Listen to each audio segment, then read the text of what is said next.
तो मेरे बेटा क्वेश्चन नंबर 51 में ये कह रहे हैं कि we have to construct a parallel plate capacitor of voltage rating 1 kilovolt यानी 1000 वोल्ट। डाइलेक्ट्रिक कांस्टेंट जो इसमें भरना है वो है 3। ठीक है बेटा। अब इसके बाद कह रहे हैं dielectric constant 3, dielectric strength 10⁻⁷ volt पर मीटर। अभी मैं बताऊंगा डाइलेक्ट्रिक स्ट्रेंथ क्या होती है। डाइलेक्ट्रिक स्ट्रेंथ पता है, मैंने इतनी वैरायटी करवा दी है तुम्हारे को, बोर्ड एग्जाम में कहीं से भी आ जाए छोड़ के नहीं आ सकते, बस इस पर कमांड होनी चाहिए। डाइलेक्ट्रिक स्ट्रेंथ 10⁻⁷ वोल्ट पर मीटर।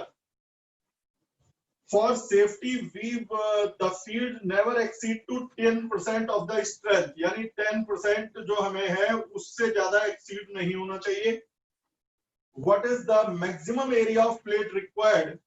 आपको बताना है कि मैक्सिमम कितनी बड़ी प्लेट लेनी चाहिए, एरिया कितना मैक्सिमम लेना चाहिए। So to have the capacity 50 picofarad, आपको जो कैपेसिटी चाहिए वो 50 पिकोफैरेड की चाहिए, यानी कि 50 इंटू 10⁻⁻12। अब मैं पहले आपको डाइलेक्ट्रिक स्ट्रेंथ बता दूं। मेरे बेटा, जब किसी इलेक्ट्रिक फील्ड के अंदर एटम को रखा जाता है तो वो एटम डी शेप हो जाता है। जरा शुरुआती शीट्स की बात करो।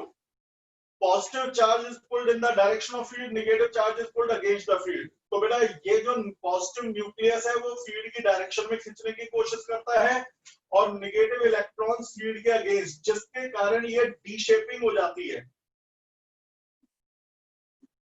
ये डी शेप हो गया, इसे बोलते हैं पोलराइजेशन ऑफ एटम। जब इलेक्ट्रिक फील्ड को बढ़ा देते हो तो पॉजिटिव न्यूक्लियस पर और ज्यादा फोर्स लगता है। बेटा फोर्स का फॉर्मूला क्या था, क्यू। और इलेक्ट्रॉन्स पर भी ज्यादा फोर्स लगता है, तो ये डी शेपिंग और ज्यादा हो जाती है, हमारा एटम और डिस्टर्ब हो जाता है। अब यदि आप फील्ड को और बढ़ा देते हो तो ये बेटा फोर्स और बढ़ जाते हैं। फील्ड को और बढ़ा देते हो तो फोर्स और बढ़ जाते हैं। एक समय ऐसा आता है जब ये एटम टूट जाता है, वो कहलाता है डाइलेक्ट्रिक स्ट्रेंथ। डाइलेक्ट्रिक स्ट्रेंथ भी इलेक्ट्रिक फील्ड है, वो इलेक्ट्रिक फील्ड जिसके आगे जाने से एटम्स टूट जाएंगे, उसके अंदर रखे हुए एटम्स टूट जाएंगे। मेरे से कहा कि जो ये हमारा डाइलेक्ट्रिक भरा हुआ है इसमें क्वेश्चन नंबर 51 में, उसकी डाइलेक्ट्रिक स्ट्रेंथ है 10⁻⁷ वोल्ट पर मीटर, यानी कि 10⁻⁷ वोल्ट पर मीटर से ज्यादा इलेक्ट्रिक फील्ड लगा दिया तो इसके इलेक्ट्रॉन्स अलग हो जाएंगे, न्यूक्लियस अलग हो जाएंगे और ये स्प्लिट हो जाएगा और सारा कैपेसिटर बर्बाद हो जाएगा। यानी कि बेटा इतने इलेक्ट्रिक फील्ड तक ये झेल सकता है, ये बियर कर सकता है। लेकिन उसके बाद उन्होंने कहा for safety 10% of the electric field is used here. तो यानी हमें 10⁻⁷ पर एटम टूटेंगे, लेकिन हम 10⁻⁶ वोल्ट पर मीटर से ज्यादा का इलेक्ट्रिक फील्ड अंदर नहीं लगाएंगे। 10% ऑफ 10⁻⁷। मेरे बेटा जितने पर टूटता है, एक बात बताओ, एक पुल है, मान लो ब्रिज बनाते समय उन्होंने देखा कि ये 1 लाख केजी से टूटेगा, 1 लाख केजी वेट इस पे पहुंच गया तो टूट जाएगा। तो क्या वो 1 लाख से आधा किलो कम ट्रैफिक को उस पर चलने देंगे? कल को पता चला एक बाज आके बैठ गया, पुल टूट गया, क्योंकि उन्होंने तो वहां तक जाने की परमिशन दे दी थी। नहीं, वो यदि 1 लाख केजी पर टूटता है तो वो पब्लिक को सिर्फ 10,000 किलो को जाने की परमिशन देते हैं, यानी कि बेटा 10%। तो उससे उन्हें पता है कि यदि पब्लिक ने गलती से, उन्होंने 10,000 केजी जाने की परमिशन दी है, कल को दुगने भी चले गए 20,000 केजी तो भी हमारा ब्रिज सेफ है, और 30,000 केजी चले गए तो भी ब्रिज सेफ है। आपको मैं बताऊं, पहाड़ों पर आप लोगों ने ऐसा देखा होगा, जो लोग घूमने फिरने के शौकीन है, पहाड़ों पर ब्रिज बने होते हैं लोहे के, उस पर लिखा रहता है one vehicle at a time, 1 vehicle at a time. लेकिन उस पर इंडिया वाले मानते हैं क्या? मैं तो भारत की बात कर रहा हूं, एक बार में 2-2, 3-3 ट्रैफिक घुस जाते हैं, तो क्या वो खतरे में है? नहीं बेटा, मिलिट्री वालों को पता था, पुल बनाने वालों को पता था कि बेटा ये हमारा ब्रिज जो है 10 व्हीकल को झेल सकता है। उन्होंने जान के 10% यानी कि 1 व्हीकल को अलाउ किया, उन्हें पता था माने है नहीं, और इंडियन लोग जो है वैसे ही जरूरत से ज्यादा होशियार हो गए कि एक व्हीकल कहेंगे तो 2-3 जरूर निकलेंगे, और ये 5-6 भी चले गए तो भी पुल को कुछ नहीं होना। तो सारा समझ में आ गया, वो इलेक्ट्रिक फील्ड जिस पर एटम्स टूट जाते हैं वो डाइलेक्ट्रिक स्ट्रेंथ है। फिर सेफ्टी के कारण हम लोग डाइलेक्ट्रिक स्ट्रेंथ के बराबर इलेक्ट्रिक फील्ड कभी भी अंदर नहीं लगने देते। हम डाइलेक्ट्रिक स्ट्रेंथ से 10% इलेक्ट्रिक फील्ड अंदर यूज कर रहे हैं, और यदि डाइलेक्ट्रिक स्ट्रेंथ से 10% इलेक्ट्रिक फील्ड यूज कर रहे हैं तो हम 10⁶ वोल्ट पर मीटर का फील्ड अंदर लगाएंगे, जिससे एटम सुरक्षित रहेंगे। केमिस्ट्री का फॉर्मूला होता है बेटा K epsilon not A upon D, K epsilon not A upon D। ठीक बेटा, अब यहाँ पर हमारी जो बातें चल रही हैं वो, एक्सक्यूज मी सर। बोलो बेटा। सर वेटिंग रूम में रिया है। वेटिंग रूम में अभी ले रहा हूँ बेटा। Thank you sir. ओके बेटा, ठीक है ना। तो ये K epsilon not A upon D। अच्छा, इसमें उन्होंने C तो हमें दे दिया 50 पिकोफैरेड चाहिए, K दे दिया 3 है, एप्सिलॉन नॉट 8.85 इंटू 10⁻⁻12 है, एरिया निकालना है। एरिया निकल जाएगा, लेकिन डी का तो कुछ दिया ही नहीं बेटा। डी का क्या देना, V equal to E into D formula पढ़ रखा है आप लोगों ने। हर कैपेसिटर का डेरिवेशन इसी से ही तो शुरू हुआ था, V equal to E into D. तो बेटा डी क्या हो जाएगा, डी हो जाएगा V अपॉन E, डी हो जाएगा V upon E।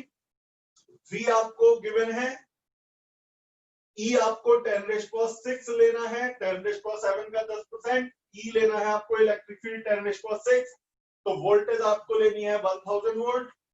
Electric field जो यहाँ ऑपरेट होगा वो है 10⁶, तो आप V और E की वैल्यू पुट करके D निकाल दीजिएगा, प्लेट सेपरेशन। और जब प्लेट सेपरेशन आपको मिल जाएगी, कैपेसिटी मालूम है, डाइलेक्ट्रिक कांस्टेंट मालूम है, परमिटिविटी नोन है, तो एरिया फाइंड कर लोगे। यही आपको फाइंड करना है। समझ में आ गया मेरे बेटा? यहां तक आने के बाद अगला क्वेश्चन इस तरह का न्यूमेरिकल मेरा करवाया हुआ है, आपको याद आ जाएगा। जो बच्चे रेगुलर, मैंने बताया ना कि जो ऑफलाइन क्लास है उसमें तो छुट्टी हो भी जाती थी, और छुट्टी हो गई तो कोई वीडियो नहीं है। यहाँ तो छुट्टी नहीं होती जब तक आपकी नालायकी ना हो। यहाँ तो वीडियो मिल जाए घर बैठ करके, हलवा सा लो, सर आज क्लास छूट गई, ले बेटा वीडियो ले।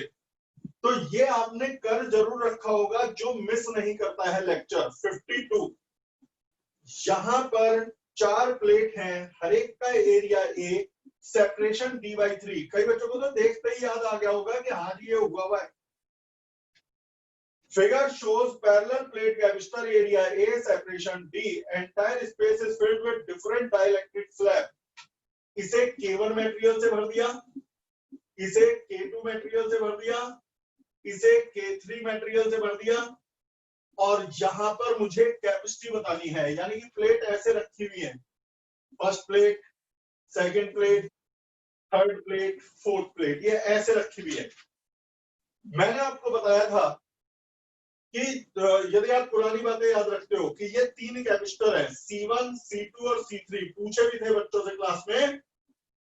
C1 है K1 epsilon not A upon D/3, C2 है K2 epsilon not A upon D/3, area तो सबको बराबर मिला हुआ है, और C3 है K3 epsilon not A upon D/3। I think के लिखने की जरूरत नहीं है। C1 क्या है बेटा, K1 epsilon not A divided by D/3। C2 क्या है, K2 epsilon not A divided by D/3। इसी तरह से C3 लिख दोगे। अब बस ये देखना है कि सीरीज में है पैरेलल। मैंने पहले उस दिन पूरी थ्योरी बताई थी, पोटेंशियल सेम, पोटेंशियल डिफरेंट वगैरह, आज वो नहीं बता रहा। मैंने कहा था यदि सेपरेशन डिवाइड हो जाए, D डिवाइड हो जाए, तो वो सीरीज में होते हैं, एरिया डिवाइड हो तो पैरेलल में। मैंने उस समय कई सारे क्वेश्चन कराए थे, अभी आपको याद दिलाऊं। एक क्वेश्चन तो ऐसे भर के कैपेसिटर कराया था, एक क्वेश्चन इस तरह से ऊपर का आधा भर के और नीचे का आधा भर के कराया था, एक क्वेश्चन ऐसा था ऊपर का हाफ अलग मटेरियल और नीचे 2 अलग अलग मटेरियल भरे थे। तो ये और ये एक ही चीज है, वो आसान है। तो ये 3 कैपेसिटर जो है डी डिवाइड हुआ है। मैंने कहा था यदि डी डिवाइड हो तो सीरीज प्रूव करके दिखाया था, एरिया आधा आधा मिले या 1/3 मिले या एरिया डिवाइड हो तो पैरेलल। यहां पर डी डिवाइड हुआ है तो तीनों सीरीज, और यदि तीनों सीरीज हैं तो 1/c = 1/c1 + 1/c2 + 1/c3, उसमें c1 c2 c3 पुट कर दीजिए, c आ जाएगा। जो दोबारा पूछना बेटा पूछ लेना, क्योंकि कई बार मुझे ये लगता है कि जब ये चीज हो चुकी तो उस पर दोबारा से टाइम क्यों वेस्ट किया जाए। लेकिन आप लोगों की बात अलग है बेटा, नहीं आया तो पूछोगे तो मेरे से ही ना। दोबारा तो नहीं बताना बेटा, बोलो। No sir. पक्का समझ में आ गया, याद आ गया? Yes sir. गुड। मेरे बेटा अगला क्वेश्चन नंबर 53। बेटा 53 न्यूमेरिकल में किसी की छूट याद हो बेटा 53 न्यूमेरिकल में इसको दिया गया है, ये भी याद आ गया होगा, सिर्फ बोलने की बात है। अच्छा चल, इसे मैं आपसे पूछूंगा, पता तो चले मैं कहता रहा हूं याद आ गया होगा और कुछ ना याद बात पड़ा। ये है डी, ये है बी और ये है बी। ठीक है बेटा, यहां पर कह रहे हैं capacitor is made of plate of area A. ये पूरी प्लेट का एरिया ए है, यानी कि 1/3 एरिया यहां, 1/3 एरिया यहां और 1/3 एरिया यहां पर। इट इज ठीक है। The width of each stair is A, height is B. बस find the capacitor of the assembly.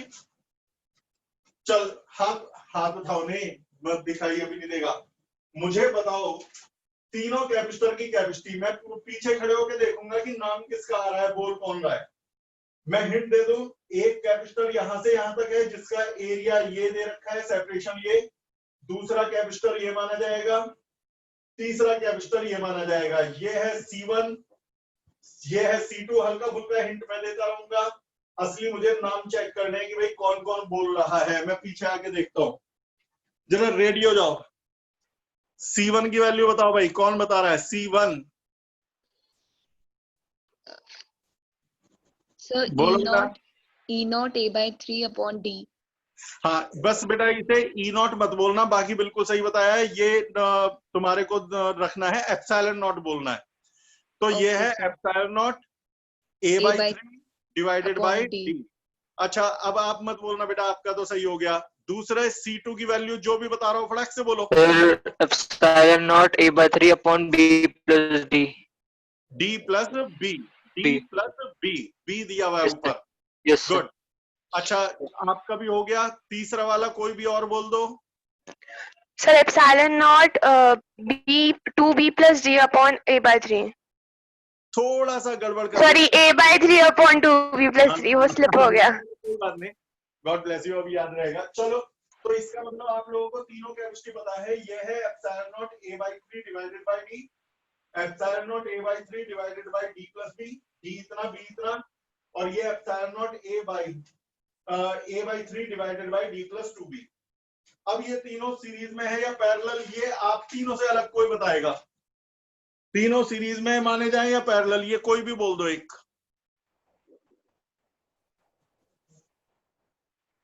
पहले बताओ एरिया डिवाइड हुआ है या सेपरेशन डिवाइड हुई है? The separation।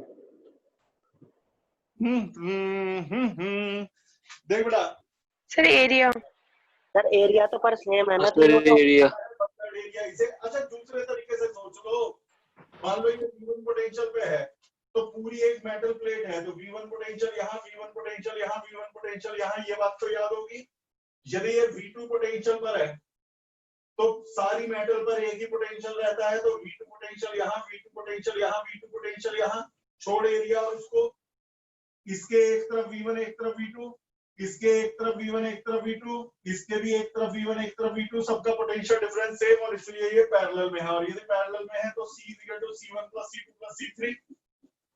C1 की वैल्यू रख देना, C2 रख देना, C3 रख देना, तीनों को ऐड कर देना, आंसर आ जाएगा। और वैसे मैंने बताया था जब एरिया 1/3 इसे मिला, एरिया 1/3 इसे मिला, एरिया 1/3 इसे मिला, एरिया डिवाइड हो गया।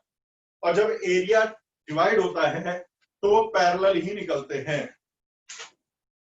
इसके बाद बेटा ले अगला क्वेश्चन भी, ये मैं बीच बीच में जो एक्स्ट्रा बताता रहता हूं ना, ये उसके बीच में निकल गए, ये हो गए। तुम्हें याद आ गया होगा, ये इनफाइनाइट चेन है।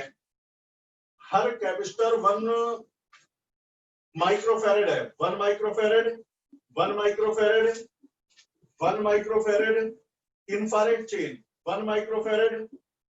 इस बहाने टेस्टिंग हो गई ना, बढ़िया हुआ। 1 microfarad, 1 microfarad up to infinity. अब मुझे आप बताओ, यहां पर लिख देंगे let the net capacity of the combination is C। ये C है। फिर मैंने क्या किया था, यदि आप में से कोई बता देता है तो दिल खुश हो जाएगा, मैं चैन से जा सकूंगा, मतलब ऊपर नहीं, बैच खत्म करके अंदर दूसरे रूम में।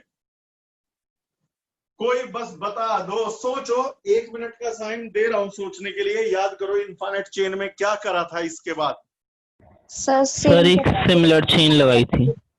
एक सिमिलर चेन। मुझे अभी 3 आवाजें सुनाई दी हैं और तीनों ने बिल्कुल सही शुरुआत करी है। तो मेरे बेटा बाकी की आवाजें नहीं आई। अब आप तीनों रुक करके जरा कोई और बोल करके बताना क्या करा था मैंने, और नहीं तो मैं नाम लेके ही पूछता हूं। ये खुला मेरा पार्टिसिपेंट। भाई अब मुझे बताएंगे,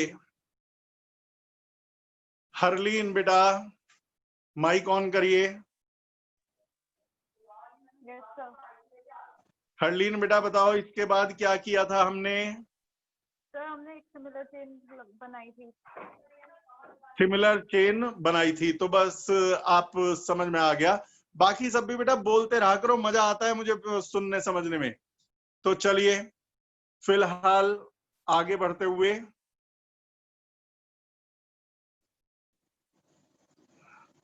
जी बिल्कुल सही सबका जवाब आया है। यहां पर हम एक सिमिलर चेन लगाएंगे।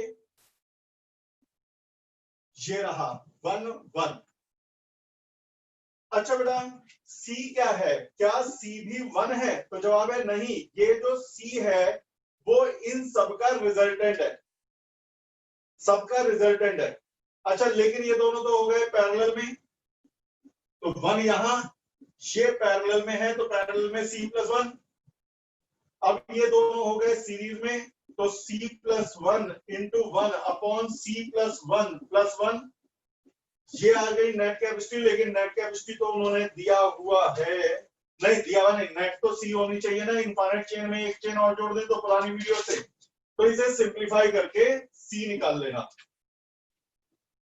तो शीट में ये तो सारे क्वेश्चन हमारे हो चुके। इसके बाद डिस्कस में लिखा हुआ है numerical based on Wheatstone bridge. मैंने बेटा व्हीटस्टोन के क्वेश्चन तुम्हें करवा दिए हैं जिसमें मिडिल ब्रांच हटाई जाती है। दरअसल व्हीटस्टोन ब्रिज डिटेल में जो आएगा वो आएगा आगे, लेकिन मैं चल आगे का मतलब करंट इलेक्ट्रिसिटी का टॉपिक है, तो मैं कुछ न्यूमेरिकल व्हीटस्टोन ब्रिज के, बैलेंस्ड व्हीटस्टोन ब्रिज के तुम्हें एक बार फिर से रिवाइज करवा देता हूं, क्योंकि शीट तो अब खत्म होली और जो बचे हुए सॉल्व हैं वो आप ट्राई करने के लिए 2-3 दिन का समय दे रहा हूं। चैप्टर पैकअप होने से पहले पूछूंगा, कोई डाउट है तो बता दो। तो मेरे बेटा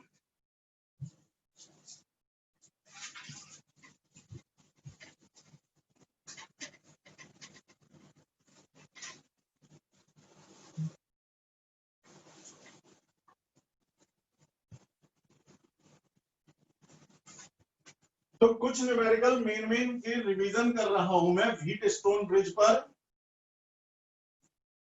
ज्यादा नहीं 2-4। मेरे बेटा ये जो हमारा सर्किट है,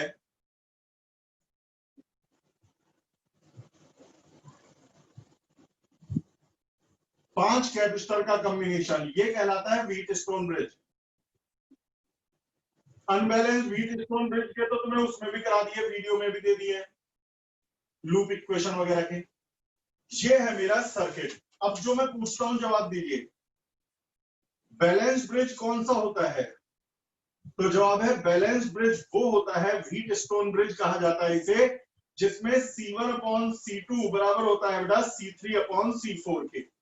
C1/C2 is equal to C3/C4, वो ब्रिज बैलेंस होता है। उसमें मिडिल ब्रांच का कैपेसिटर चार्ज स्टोर नहीं करता, और जो चार्ज स्टोर नहीं करता उसे सर्किट में रहने का कोई अधिकार नहीं है, उसे हटा देते हैं। C5 is omitted. तुम तो एक बात याद रखो, अभी एक दो न्यूमेरिकल से और रिवाइज हो जाएगा। यदि C1/C2 C3/C4 के बराबर है तो मिडिल ब्रांच को हटा दो, और मिडिल ब्रांच को हटा दोगे तो जो आपको मिलेगा उसे ही सॉल्व करना है। जैसे एग्जाम्पल नंबर 1, मुझसे कहा गया कि ये मेरे पास सर्किट है,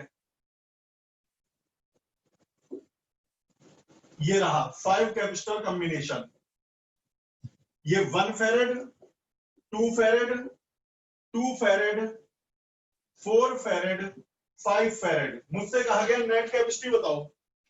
तो एक बात बताओ, 1/2 इज इक्वल टू 2/4। यदि 1/2 इज इक्वल टू 2/4 तो आप लिख के आओगे कि it is balance bridge, Wheatstone bridge, तो middle branch will be omitted, bridge arm will be omitted, इसे हटा देना। और पूरी डिटेल डेरिवेशन होगा आपका करंट इलेक्ट्रिसिटी के साथ। अभी तो सिर्फ उतना बता रहा हूं जितना न्यूमेरिकल्स के लिए यहां पर जरूरी है। ये हो गया हमारा व्हीट स्टोन ब्रिज, 1, 2, 2 और बीच की ब्रांच उड़ा दी। अब क्या है, ऊपर दोनों सीरीज। जब ऊपर दोनों सीरीज है तो रिजल्टेंट में आप उन दोनों का प्रोडक्ट अपॉन सम कर दीजिए। तो 1 × 2/1 + 2, तो 2/3 फेरेड हो गया। और नीचे भी दोनों सीरीज हैं, 2 और 4 सीरीज हैं, तो प्रोडक्ट अपॉन सम 4 × 2/4 + 2, 4 × 2/4 + 2 यानी 8/6, 8/6 हो गया 4/3 फेरेड। क्या ये दोनों भी सीरीज है? बेटा बीच में ब्रांच डिवाइड हो रही है, ये बैटरी को जा रही है, बैटरी टर्मिनल है, तो ये 2/3, ये 4/3।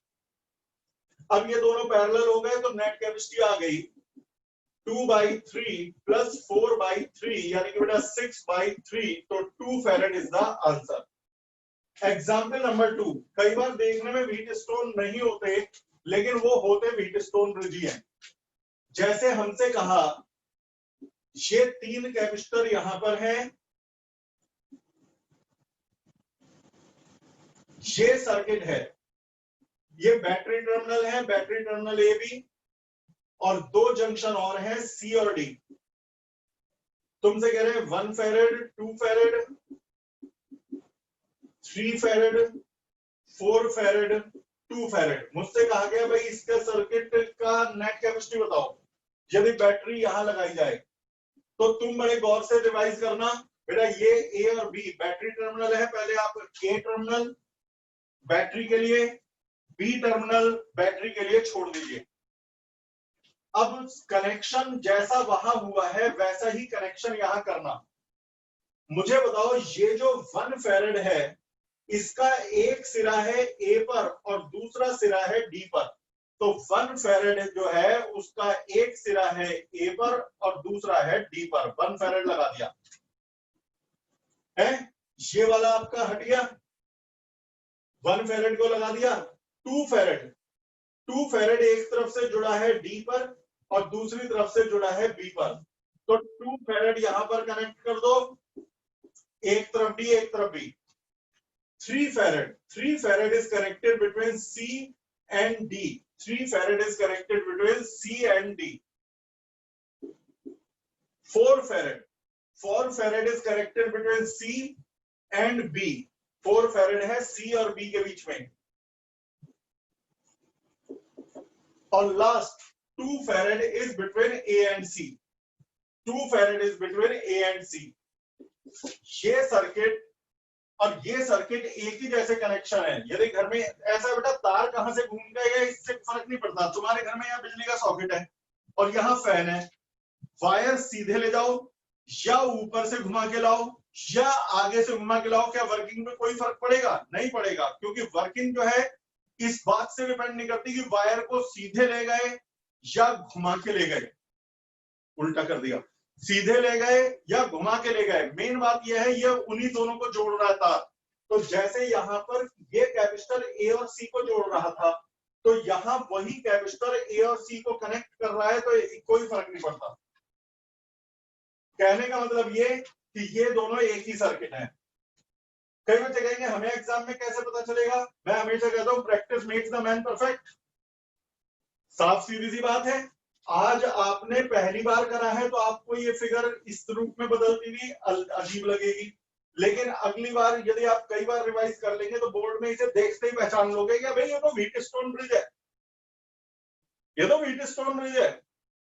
तो ये व्हीटस्टोन ब्रिज है। अब balanced 2/4 is equal to 1/2, 2/4 is equal to 1/2, यानी ये बैलेंस्ड है। बैलेंस्ड है तो अगली फिगर में बीच की ब्रांच हटा देना। हटाने के बाद ये दोनों सीरीज हैं, प्रोडक्ट अपॉन सम से 2/3 आएगा। ये दोनों सीरीज हैं, प्रोडक्ट अपॉन सम से 4/3 आएगा। दोनों को जोड़ के फिर वही आंसर आ जाएगा। तो ये भी व्हीटस्टोन ब्रिज ही है, पहचान लो आगे के लिए। और देखो एक आगे से ध्यान रखना, ऐसा सर्किट दिखे तो समझ जाना है व्हीटस्टोन है। कई बच्चे कह सकते हैं सर ऐसा तो आपने पहले भी कराया था लेकिन वो व्हीटस्टोन नहीं था। मेरे भाई यदि ऊपर की ब्रांच में कैपेसिटर ना होता, सीधे वायर होता, नीचे ब्रांच में भी सीधे वायर होता, तो ये तीनों पैरेलल है। क्यों? याद करो, ऐसा भी करवा रखा है कि जो पोटेंशियल यहाँ वही पोटेंशियल यहाँ, जो पोटेंशियल यहाँ वही यहाँ। तो इस फिगर को पहचान लो कि यदि ऊपर और नीचे कैपेसिटर ना हो तो ये पैरेलल में है, ऑलरेडी प्रूव पहले कर चुके हैं। और यदि यहाँ और यहाँ कैपेसिटर्स हैं तो ये व्हीटस्टोन ब्रिज है। एग्जाम्पल नंबर 3, एग्जाम्पल नंबर 3 में इस तरह से आता है, ये रहा।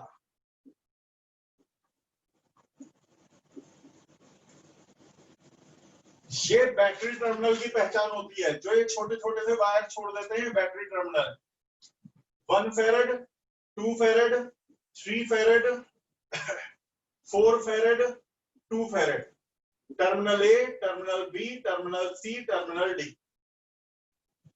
ध्यान से देख लो और पहचान लो, ये भी व्हीटस्टोन बनेगा। जब भी ये आएगा समझ जाओगे कि ये व्हीटस्टोन ब्रिज है।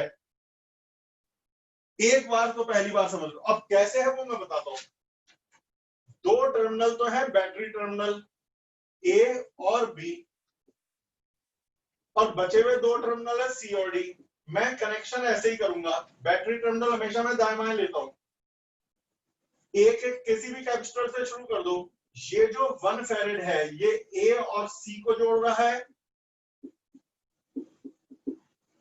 ये 2 फेरेड बी और सी के बीच में कनेक्ट है। ये 4 फेरेड बी को डी से जोड़ता है। ये 2 फेरेड ए और डी के बीच का कनेक्शन है। और ये आखिरी 3 फेरेड सी को डी से जोड़ने वाला है। तो 3 फेरेड बेटा किसको? सी को डी से जोड़ रहा है। ये और ये बन गए एक ही सर्किट। और यदि ये सर्किट सेम है तो 1/2 इज इक्वल टू 2/4, बैलेंस हो गया ब्रिज। अगली फिगर में 3 फेरेड उड़ा देना। आप बार बार क्या बताऊं, तो आप वही तरीका अडॉप्ट करोगे, ये दोनों सीरीज और फिर ये पैरेलल। तो ये भी व्हीटस्टोन ब्रिज है, बैलेंस व्हीटस्टोन ब्रिज में। बस ये याद रखना मिडिल ब्रांच हटा दी जाती है। अच्छा जी,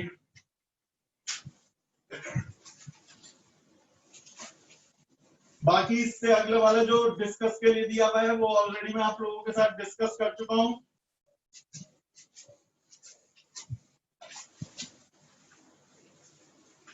स्केलेटन वाला आप लोगों को कराया जा चुका है, जिसमें सारी साइड पर वो बेटा इक्वल कैपेसिटी लगी हुई है। तो ये शीट के तो हो गया अब कंप्लीट। इनमें से कोई सा दोबारा पूछना हो तो पूछ लो, अदरवाइज बजाय टाइम वेस्ट करने के, क्योंकि अब कल शुरू करूंगा नई शीट, अभी मेरे पास है भी नहीं। आप लोग तुरंत वीडियो उठा के करंट इलेक्ट्रिसिटी जहां तक देखा हो, आप समझो ही मत कि बैच खत्म हो गया अभी। करंट इलेक्ट्रिसिटी उठाओ और आगे के लेक्चर देख लो। मैं आपसे बेटा रिक्वेस्ट कर रहा हूँ हाथ जोड़ करके, मेरे साथ साथ चलते रहो, तो ना न्यूमेरिकल कम करने पड़ेंगे ना थ्योरी। तो मेरे बेटा मैं तुम्हें एक बात बताऊं कि जाना मत, यदि कोई गया ना हो तो। मेरे बेटा आपके सिलेबस के लिए जनरली हमारे पास 8 महीने का समय होता है। मैं जनरल बात बता रहा हूँ सारे टीचर्स के लिए, सब बच्चों के लिए। और हमारे पास 9 चैप्टर हैं। यदि एक्स्ट्रा नहीं करेंगे तो एक चैप्टर के लिए नियरली 1 मंथ का समय है। ध्यान से सुनना, एक चैप्टर के लिए रफली 1 मंथ का समय है।